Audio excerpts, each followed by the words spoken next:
Okay, then we have your other computation for your reticulocyte count. So we have here your ARC or your absolute reticulocyte count. Your absolute reticulocyte count here is it's just represent here the number of the reticulocyte per liter of your blood volume. So the formula for that, we have here the percent reticulocyte. Okay, paano ulit ang percent reticulocyte? So that's the number of reticulocyte over 1,000 times 100. So percent reticulocyte over 100 multiply here by the IBC count in times 10 to the 12 per liter. That gives you here the reticulocyte or ARC, your absolute reticulocyte count times 10 to the 3 per UL. Another one, we have your corrected reticulocyte count. Corrected reticulocyte count here is the formula or the computation for the correction of your degree of your anemia. Remember, that's what we have discussed earlier. You could have here an increased reticulocyte count if the patient would have here anemia. So in order for that to correct for the degree of anemia, you can compute using your corrected reticulocyte count. Okay, the formula here for the corrected reticulocyte count, we have here your, again, percent reticulocyte over 100, multiply here by the patient hematocrit level.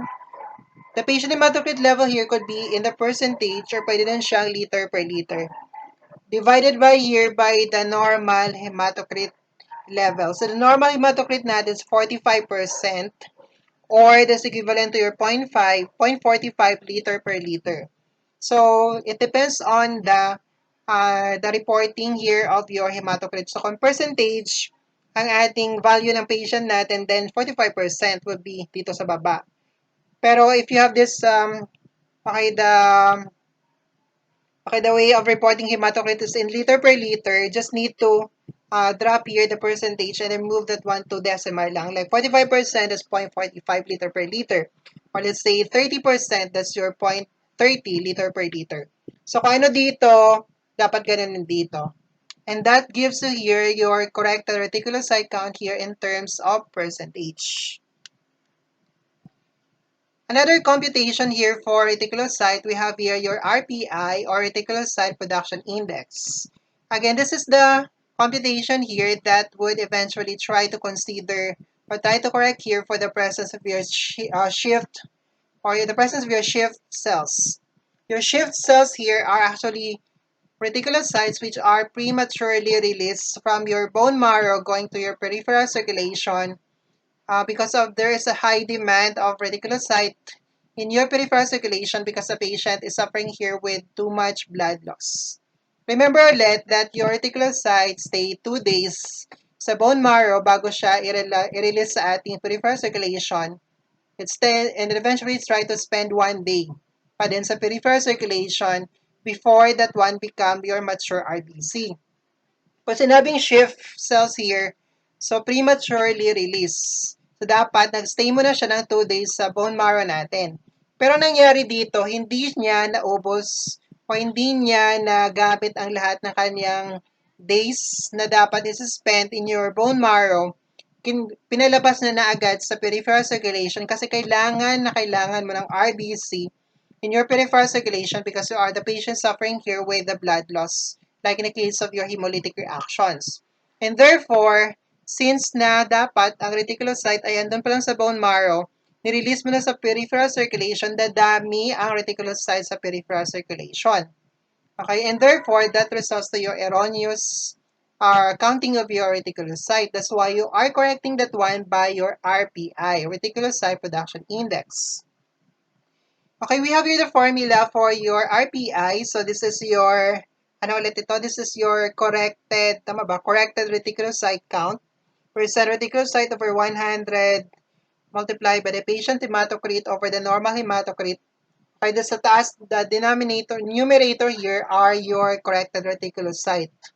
But your result here should be divided further here to your maturation time. Okay, maturation time in days here is obtained by, it depends on the hematocrit of the patient. So like, for example here, if the hematocrit of the patient between 40 to 45, that would have your maturation of 1. Okay, then we have here 35 to 39, that's 1.5. 25 to 34, that's 2. 15 to 24 na hematocrit na percent, that's 2.5, and we have here less than 15%. Okay, that gives you 3 na maturation time.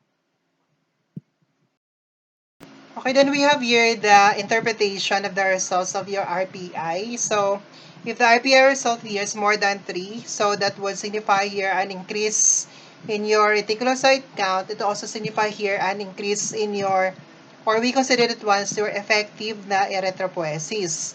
Signifying here that madami reticulocyte because your bone marrow is responding to your demand for the new blood cell production because you are suffering here with the hemolytic reactions. So anything related to your hemolytic reactions or bleeding manifestation, then you have your RPI of more than 3. So mean to say your bone marrow is compensating for what has been lost here of your RBC. On the other hand, pag mababang RPI, mean to say mababang reticulocyte count, it will signify here na hindi na produce ang bone marrow natin ng bagong cells in order for that to compensate for what has been lost. So that's in the case of your bone marrow failure, that's ineffective erythropoiesis. Another one, we have your aplastic anemia. Aplastic anemia characterized here by your bone marrow is not producing blood cells. And therefore, wala kang bagong blood cells and therefore mababang reticulocyte mo, count mo, and therefore that is also correlated with a decreased RPI. Okay, the next topic we have here your RBC count. So we have your hemocytometry. So when speak about the hemocytometry, it's just the cell count. So it could be counting here of your form elements, like counting here of your RBC, your WBC, and your platelet count. It's a numeric counting of your different cells in our body. Okay, we have here the different method here for counting of our cells. It might be RBC count, WBC count, or platelet counts. So we have here the first one, turbidimetric method is an obsolete na method. Okay, the turbidimetric method here is characterized by a setup of the known solution or standard solution with the known turbidity. And each of that contains here a known number of the amount of your cell. So for example, itong standard number 1 mo, itong turbidity niya, ito like for example contains 200,000, tapos ito ang second mo standard, sobrang turbid niya, known siya na ang kanyang cell count is 500,000. All you need to do here is just have your sample lang, i-dilute mo lang sa diluting fluid mo, and then compare mo kung pareho sila ng turbidity. Kung saan siya pinakamalapit na turbidity, so you just assume na pareho like ang kanyang cell count here. Like for example, kung dito siya malapit, okay, so that's 200,000 ang cell mo makikita. Or 200,000 cells ang cell count niyan. But of course, that one is an obsolete one. It's not an accurate na method. And now we have here your microscopic numerical evaluation with the use of your Neubauer counting chamber. So itong didiscuss natin mamaya. And you could also count here your cell using your automated instrument. Okay, for the microscopic evaluation here, so these are the things that we are needing here to perform your cell count with the use of your microscope, with the use of the following. So you'll be needing here, number 1, counting chamber, or you call it as your hemocytometer. Another one, you'll be needing pipette to dilute your blood. And we have also your diluting fluid here, so that's to dilute your blood as well. Okay, another one, so we have your hemocytometer counting chamber. We can classify the hemocytometer counting chamber here as to the following. Number 1, according to type, you can have here the open type like Spencer, Berker, Levy. Closed type, we have your Thomasis. Then we have also here the Addis, Exton, Petrov. Could also have here according to the ruling or the ruled area. The ruled area here pertains to your counting area where you try to count. So we have here Thoma, Fox Rosenthal. We have also here your Neubauer. Okay, like for example here, this is your Neubauer counting chamber. The Neubauer counting chamber, so meron siyang dalawang ganyan. Okay, so may canal dito, this is the canal, tapos may ano dito din, may butas. Okay, ito ang rolled area, isang rolled area, isang rolled area. each of this one, may mga lines or may mga squares dyan sa loob. So, isang ruled area, isang ruled area. Okay, that's how your, that's what you call here the counting area or your ruled area. So, example for that, we have your Fox Rosenthal. Okay, your Fox Rosenthal here, we have your ruled area, dalawa. So, katulad nito, isa-isa. Isang ruled area, there are 16 squares. So, may another ruled area dito na meron din siyang 16 na squares. Okay, the depth here is 0.2 millimeter. Okay, so since this one is 4 by 4 millimeter. Pag tinanong ka ano ang measurement ng kada isang square, so this is 1 millimeter, 1 millimeter, 1 millimeter, 1 millimeter, that gives you 4 millimeter. This one is also 4 millimeter. 1 millimeter here, 1 millimeter, 1 millimeter. Okay, pag isang square, so that's 1 by 1 millimeter. 1 millimeter sa kanyang width, and sa kanyang length, ang kanyang width is also 1 millimeter. Another counting chamber, we have your Spurs levy. On the Spurs levy, on the other hand, would have your 4 ruled area. In each of the ruled area, there are 10 squares. So, ito siya, 10 squares. So, meron kang 4 na ganyan na ruled area. Pwede kang mag-count. Okay, so the depth of this one is also 0.2 millimeters. 0.2 millimeter. Then we have here the length. Tama ba? The length of that one is 5 millimeter. Because there are 5 square. And we have here the width of that is 2 millimeter. But then again, 1 square. Okay, still 1 millimeter and 1 millimeter. 1 by 1 pa din ang kada square. 1 by 1 millimeter. Okay, now we go to your new Bauer counting chamber. So, the new Bauer counting chamber would looks like this one. Parang glass siya. But then again, it would have here dalawang ruled area. So, isang ruled area, isang ruled area. Pag tinignan mo ito, isang ruled area under the microscope, ito makikita mo. Although, lahat ito ay may line ha. So, I just have this one lang para bilis. Okay, one ruled area, there are 9 squares. Okay, 3 by 3. So, ang diameter nito, 3 millimeter by 3 millimeter.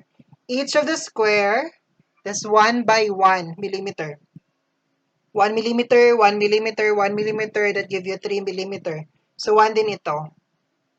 Okay, another one. So, we have here the area, the depth of your new Bauer counting chamber as compared with your Fox Rosenthal, and then with your Spurs levy is that's 0.2 millimeter, sa kanya 0.1 millimeter lang. Okay, so we can perform here the IBC count and also your WBC count. Okay, for your WBC count, dito tayo magka-count sa 4 corner squares. So, dito, lahat ng square na to, kakount mo for your WBC, another one here. So, these are the 4 corner squares. Notice here that all your bigger square and the 4 corner squares here are divided into 16 smaller squares. Okay, the 1, 2, 3, 4, 1, 2, 3, 4, the 16, this is also 16, 16, 16. On the other hand, your RBC count, you try to perform that one at your central square or at the middle of square. Your central square here, middle square, divided into 25 smaller squares.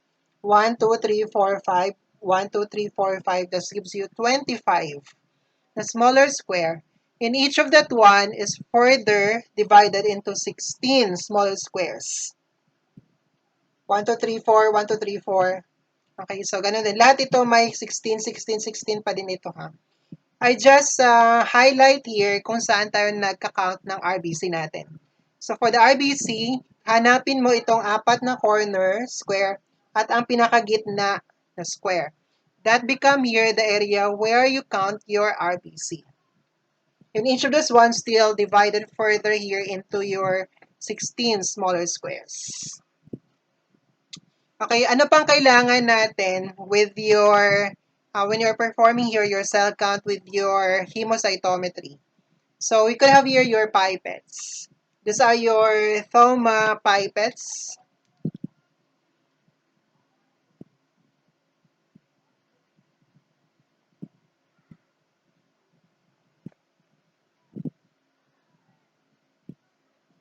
Okay, our Thoma pipette here can actually be your RBC pipette or your WBC pipette. Okay, so parang ito yung pipette natin. And basically, your pipette here, the differentiation between the RBC pipette and WBC pipette. Okay, for the beads here, may beads dito na makikita, bead lang pala mag-isa. Okay, the bead here would allow you then it will allow the mixing the blood with your diluent, with your diluting fluid. Pag nagbi-mix ka, para magbi-mix siya, so that's why may bead doon, that would facilitate here the mixing of your blood with your diluting fluid. So, RBC would have red and white blood sa here, WBC would have your white na bead. Okay, the bulb here, that pertains to your bulb, ito, na part. So, it would have your larger bulb with your RBC pipette compared with your WBC pipette. The bore diameter here pertains to the tip of your pipette, ang butas doon. So, the RBC pipette would have smaller bore tip here compared with the large bore tip of your WBC pipette. For the volume here, in your bulb, okay, this one is 100 and we have here 10 for your WBC. Okay, we have here the markings. Okay, for the markings here, so we have here, there are 3 markings that you need to identify. So we have the 0.5 mark, 1, and 101. Okay, that's for your IBC pipette.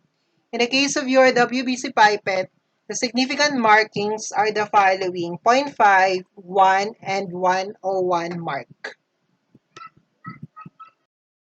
Another thing here that you'll be needing when you're doing your hemocytometer, here we have your diluting fluid. Okay, when you're doing here the IBC count, your diluting fluid here should be isotonic solution. That's to preserve here the morphology of your RBC. Para hindi mag-rupture ang ating RBC since you are counting for the RBC. For the WBC count, your diluting fluid here should be hypotonic solution to allow your RBC to swell and rupture, and thereby leaving only here the RBC. Leaving only here the WBC because you are only after of your WBC. Okay, the following here are your diluting fluid used for your RBC count. So we have your HIEMs, your NSS is your isotonic solution. You could have your Bettels, Gowers, Toysons, and we have your formal DASI diluting fluid. So formal citrate, that's your formal citrate DASI diluting fluid here is the best diluting fluid here for our RBC count is made up of your formaldehyde. Okay, then we have here the procedure when you are doing your hemocytometry. First, you try to aspirate the blood with your 0.5 mark. Okay, so dito. Okay, so may kailangan tayong may dapat meron tayong tubing dito that would control here the amount of the blood you're going to suck up or you're going to aspirate. So try to aspirate the blood up to 0.5 mark. Okay, then after that one, make sure here na you try to remove here excess blood on the stem of your pipette in order for that to be not to be added to the volume of your blood because you just need to aspirate that one up to your 0.5 mark. After that one, you try to aspirate your diluting fluid up to 101 mark. Okay, then you try to mix that one. So, ganun ang pag-mix dapat. For example, kung ito ang pipette mo, so ganun dapat ganun siya. Ganun. Okay, although you can have your mechanical pipette shaker for that. Manually, so ganun siya. Okay, so make sure here that your blood and diluting fluid were able to mix. Okay, then after that one, try to dispense the few drops of the blood. Okay, so try to control here. Pag ganun mo siya, i-dispense mo ang few drops of the blood. Okay, why you need to dispense here the few drops of the blood? So, in order for your blood here, well mixed na blood with your diluting fluid to go down here. Kasi pag hindi mo siya nag-dispense ng few drops of blood, baka dito na part is just only made up of your diluting fluid. Walang blood.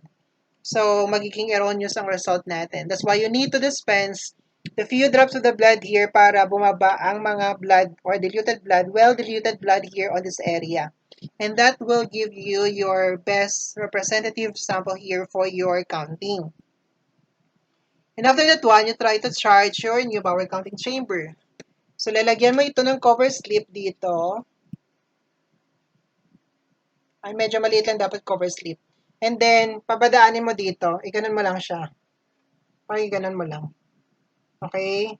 Then, bibitawan mo and allow the diluted blood here to flow smoothly here throughout your ruled area. Make sure na hindi siya nag-overflow. Pag nag-overflow kasi siya pupunta dito sa canal area. May canal dito. And eventually that would give you an erroneous result. And after that one, if you have already correctly charged your new power counting chamber, you just let your new power counting chamber here to sit for 3 to 5 minutes. Do not disturb that one to allow the cell to settle. In order for the cell here to settle here, so pupunta sila dito and they stay on that area.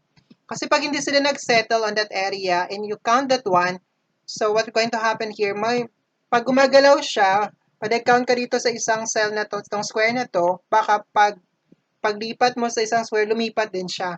And that would have your repeated counting and that become erroneous.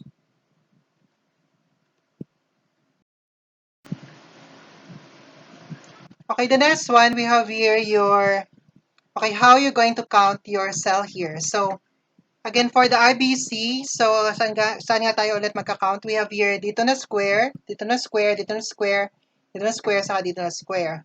So, 4 corner square at the central na square. And we have also here the middle na square.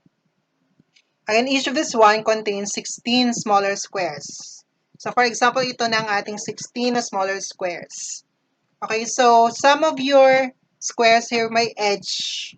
Especially the edge area, meron siyang dalawang line or meron na siyang tatlong line. Pag meron siyang dalawang line, ang boundary natin is your second line.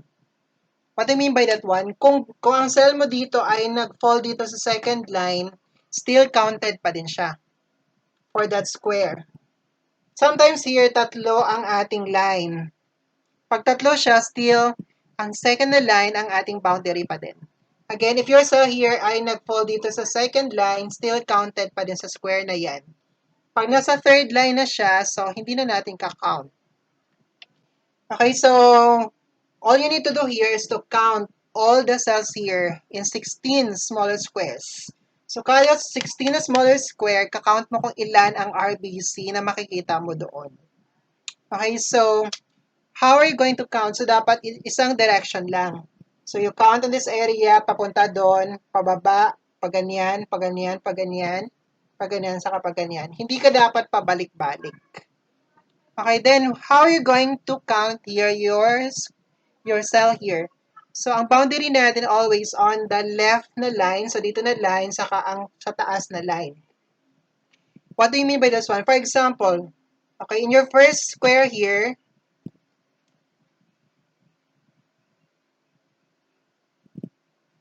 okay, for example, itong mga RBC natin. On the first square, meron ka dito. This one will be counted dito na square. So, ito muna ang ika-count mo kung ilan dito ang RBC.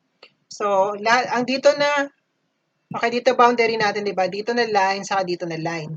So, dito, since dito siya na-fall here on the left na line, so, this will be counted dito na square.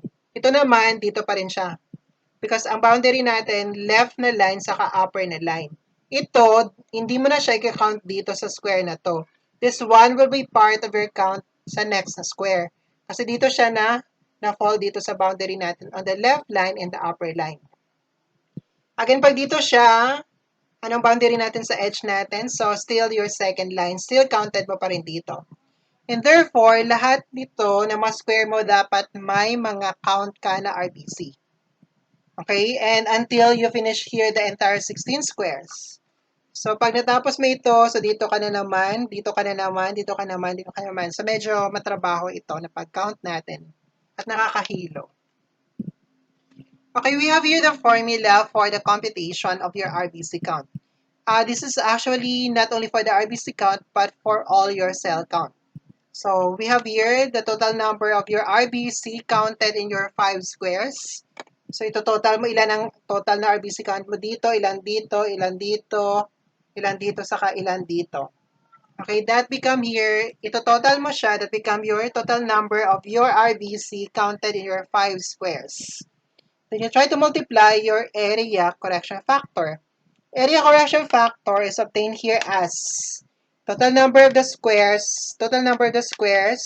over total number of the squares actually counted. Okay, for the RBC natin, this is your RBC area, di ba? Again, there are 25 na squares. Okay, so that gives you 25 here as the total number of the squares in your RBC area. But ilan lang, out of 25, ilan lang ang kinount mo? 5 lang, di ba? Ito ka lang area, ito, saka ito lang. Okay, that gives you here 25 over 5. So your area correction factor will be 5 for your RBC count. For the next one, we have your dilution factor. Okay, dilution factor here is obtained as your volume of your bulb over the volume of your blood use. Ano ulit ang volume ng bulb ng ating RBC pipette? So that's 100. Ang volume ng blood natin is 0.5 because you try to aspirate your blood with your pipette up to 0.5 na mark. Okay, that gives you 100 over 0.5. That gives you 200 na dilution factor for your RBC. How about for your WBC? Ang WBC natin, ilan ang volume ng bulb ng pipette ng WBC natin? That's 10 over the volume of the blood used here pa nag-aspirate tayo ng WBC natin. We tend also to aspirate that one to 0.5 na mark. That gives you a dilution factor of 20. In the RBC, that's 200. Kasi ang volume ng bulb ng WBC pipette natin is only 10. And we have here the volume of the blood used 0.5 that gives you 20 na dilution. But in the RBC, that gives you 200. And we have here your depth correction factor is constant, that's 10. So para maka-obtain tayo ng RBC count natin, so that's total number of your, okay, the entire RBC counted in your 5 squares, multiply by 5, which is your, area correction factor, multiply by 200 as your dilution factor, multiply by 10 as your depth correction factor, or simply, okay, 5 times 200 times 10, that's give you 10,000. So shortcut mo lang, kung anong total ng RBC, multiply by 10,000, that gives you here, RBC count times 10 to the 6.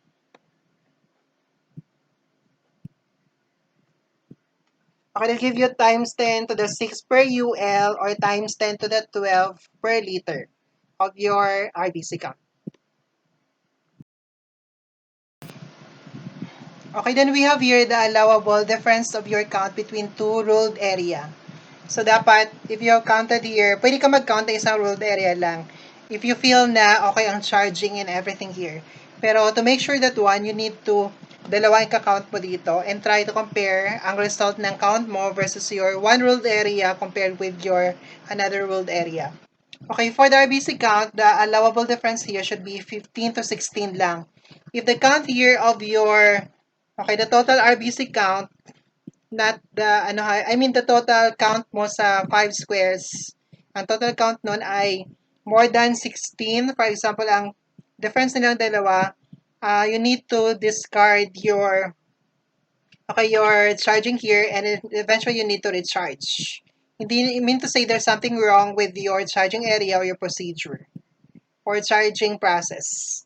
For the WBC count, the allowable difference here should only be 10 to 12. More than 12, the difference here between the two ruled area need you to recharge and count again. Okay, we have here the different factors which try to affect your RBC count. The first one, posture here. So, lying position would have your result to your distribution, the redistribution of the water, resulting here to your hemodilution, so decrease ang RBC count natin. Dehydration, loss of the water, increasing your RBC mass compared with your water content of your blood, that is also here to your increased RBC count. Stress, excitement would increase also your RBC count. For the age, expect here the newborn. So parang polycythemia vera ang ating newborn, sobrang hemoconcentrated ng blood niya. And much of that is because much of his blood here of the newborn, the infants, actually came from the mother pa naman. Another one, we have here the hormones. For the female, they would have here decreased na RBC count because of the inhibitory activity of their hormone, estrogen, with the RBC production. For the male, their androgen hormone here try to stimulate the RBC production. Altitude here, altitude, not the attitude, altitude. Like those living in the mountain, they have your high altitude, diba? So, that would have decreased tension. Kindly correct yung last topic that I said na pag mataas ang oxygen tension, it would trigger your EPO production.